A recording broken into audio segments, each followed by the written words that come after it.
Hi there, this is S.J. Thomason with Christian-Apologist.com. I recently had a conversation with Dr. Hugh Ross, who's an astrophysicist and very knowledgeable on many matters. And he has written a number of books covering things like Genesis and some of the experiences that he's had and how to best share the Christian faith. So right now I'm going to give you a little wisdom nugget from this interview in which he offers some of his advice. Tune in.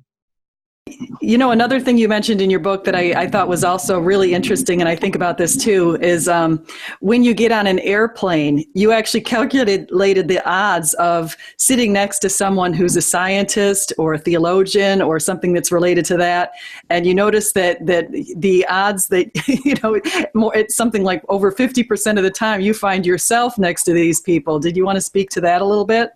Well, a lot of people think that a lot of my encounters are sheer coincidences. And I said, well, wait a minute.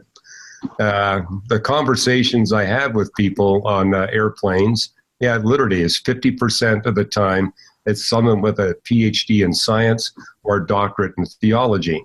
And we all know that doesn't make up 50% of the flying U.S. population.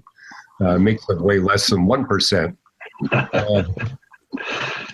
Furthermore, there's a friend of mine who is an ex-Mormon, and he says, well, when I fly, I wind up sitting beside Mormons and Jack Mormons.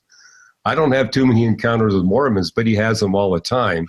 And so I kind of use that as evidence that God's Holy Spirit is supernaturally working to bring people together. And that's the whole point of 1 Peter 3:15. If you prepare good reasons, can present them with gentleness, respect, and a clear conscience, you'll see God engineering encounters. And so again, I put in the book, Always Be Ready, stories that basically leave no doubt this had to be engineered by God. I think, one story I talked there about is how my wife insisted I go into the supermarket at 11:45 at night. And it's like, honey, we don't need this stuff. We have it at home. She absolutely insisted. And I said, okay, I'm going to get in and get these 3 items, even though I know we don't need them.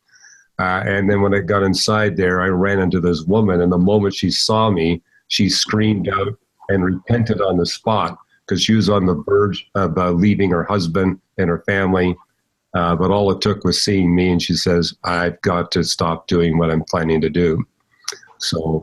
And then she rushed out to the car to tell my wife, what happened to you was of God. Because she said, I couldn't understand why I was so insistent either. It's not like me. But something made her extremely insistent to get me inside that supermarket at that particular time. Yeah, that's fascinating. When you tell these stories, it makes me think of some of the interactions I have on Twitter with a number of atheists who are constantly asking for evidence. And when I or anyone else tells them about anything like this, they simply, deny that this is real or that it can be put down as something that actually happened from God or is just simply a strange coincidence. And they use what they consider to be a very naturalistic, rational approach. But it's a little bit of a challenge to respond to that kind of thing. I sometimes am successful and sometimes not, and I wonder what your advice would be in terms of how do you convey the reality of God's intervention in our lives to people who are basically doubters. Well, I've noticed that in Twitter too, but I think there's a selection effect going on with Twitter because I wind up engaging a very different kind of atheist on Twitter than I do on Facebook. And I usually throw it a test. Okay, if I give them a link to an article or a short DVD, will they actually go to it? If they refuse to go to it, then that tells me they're really not looking for any kind of evidence or verification or documentation. They just want to blast at you in 288 characters or less. And sometimes I'll ask them, okay, I hear you got an objection here. Can you be specific about your objection? And if all I get is some snarky remark back with no content in it, it tells me I'm dealing with an atheist who's just looking for a lot of public attention and doesn't really want to engage. But if they actually pick up my link, or they give me some content, or they respond to a research paper I gave them a link to, then I take them seriously. Mm-hmm. That makes a lot of sense. I was just thinking one of the objections that I've heard from atheists a lot, and I'm sure I know you've written on this, has to do with Genesis and the very first few chapters, the first 11 chapters of Genesis, how the universe was made. And I'm wondering, you said something in one of your books, and I'm forgetting which one, but I think it might be this one. I think it might be Why the Universe is the Way It Is. But you said something in one of these books about the perspective of the writer. And you talked about cloud cover and ocean cover and seeing the sun. Do you recall that? That's in the book Navigating Genesis. And, the first time I looked at that one, right, is that, in my Canadian public school education, the scientific method was drummed to me from grade 1 all the way through. We got it every single year. So the first time I picked up the Bible, it started on page 1, that scientific method leapt off the page. And, step 1 is don't interpret until you establish the frame of reference or the point of view. And I was impressed as a 17-year-old. Right away before you get into the 6 creation days, it gives you that frame of reference. The Spirit of God is hovering over the surface of the waters of planet Earth. And so I took that point of view to interpret the 6 days.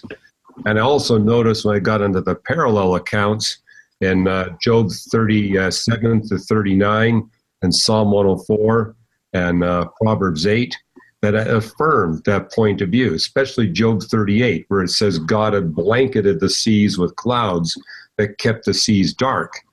So I said, that's why the seas were dark.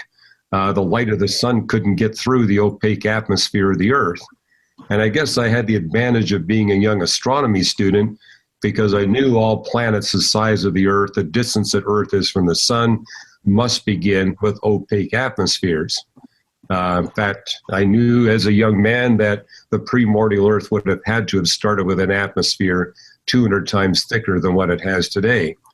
And an atmosphere that thick lets through no visible light to its surface. And so, let there be light.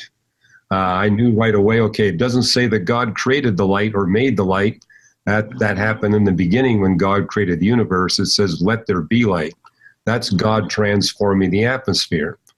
And what you won't find in Navigating Genesis, but you will see it in a blog I just wrote, is a set of experiments done by physicists where they took the oxygen content of the atmosphere before the Avalon explosion and then gradually increased the oxygen content in a laboratory simulation setting up to where the oxygen would have been at the Cambrian explosion. And what they discovered is when you start with less than 1% oxygen in the atmosphere is so extremely hazy that it'd be impossible for any creature on the surface of the earth to see the objects that are responsible for the light coming through. But as they increase the oxygen content, the degree of haziness dissipated where it now becomes clear and transparent as it is today. And so I said, that's what happened on creation day 4. And we actually see that when you look at the history of the oxygenation of the earth, that for the first 3 billion years of history of life on earth, the oxygen content is either at 1% or less. And then at the Avalon explosion, you get this very sudden jump, an immediate jump from less than 1% to 8%. And that's enough to bring about a clearing of the atmosphere, just going from that less than 1 up to 8%. So that's an example where advancing scientific research actually provides us with a more compelling and detailed affirmation of what's declared in that first account of creation. I'm going to just close this with saying a quote from Eric Metaxas. He said, "Science increasingly makes the case for God." As we can see from a couple of scientists here in this interview, that absolutely is the case. I hope you've enjoyed this. This is one of my wisdom nuggets that I'm pulling from Christians that I've interviewed in the past. I hope you'll like and subscribe and choose to come again. And I also hope that you'll share this with your friends. You can reach me at christian-apologist.com.